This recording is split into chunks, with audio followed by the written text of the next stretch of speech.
Zvakuitika kuMozambique panguva inoi aiwa zvakuda kuti munhu uchingozvitarisa wakanyarara.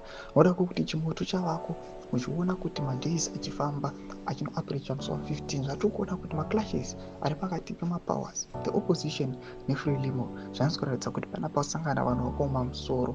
Saka mashoko anobuda achitaurwa tiona kuti Frelimo zvayashamisa vanhu nemashoko abuda achitaura musanana not subscribe or like or turn the bell icon.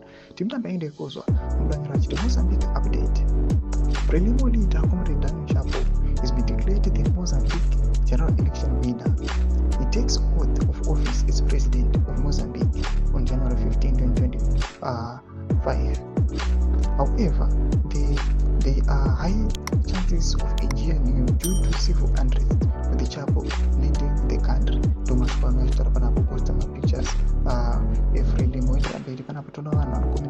as we speak, they already started the demos. Mozambicans are going to make it ungovernable for Chapo and destabilize the region. Vanopenga opposition dai ikaramba how come when ruling party win no GNU wait for another election, but opposition win go for GNU zvinoshamisa. Tomashoko anobuda chitaura panapa tichiona kuti ava vakomana ava veFrelimo havasi kumira vari muperiod yekutya vachinatsoona chokwadi kuti hapana kana munhu wani anovasapota.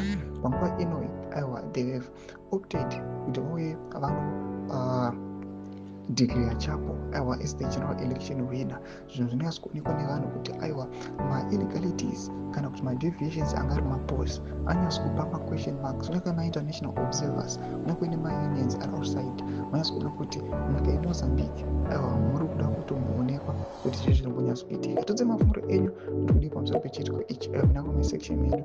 Todze mafunguro enyu musaona subscribe or like chando